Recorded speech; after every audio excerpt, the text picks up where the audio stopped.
So the machine we have behind us is a 1908 Dolbeer steam logging machine, and its purpose was to pull logs through the forest so that they would eventually be transported to the sawmill.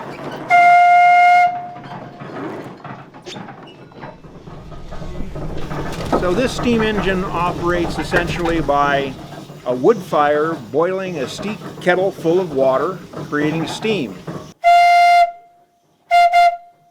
It carries a variety of whistles on it, but back in the day really it only had one whistle for purposes of communication within the forest. If there was a need for communication over the side of a hill, they would have what's called a whistle pump. A small boy that had a wire that was attached to the whistle, and he would watch the logging operation below and then pull the whistle at the right time so that the steam engineer could engage the machinery and pull the log up from an area where the engineer couldn't exactly see it.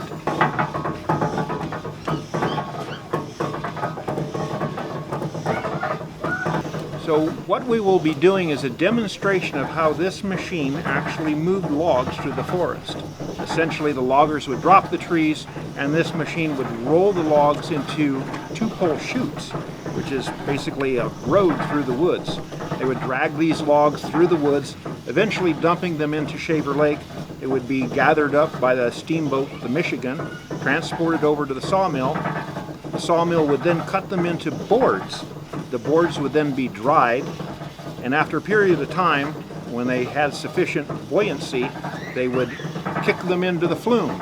And then the flume was 42 miles long and would reach Clovis 6.5 hours later. So at the turn of the century, this was the latest and greatest technology. And so for 108 years old, it's a pretty fascinating machine.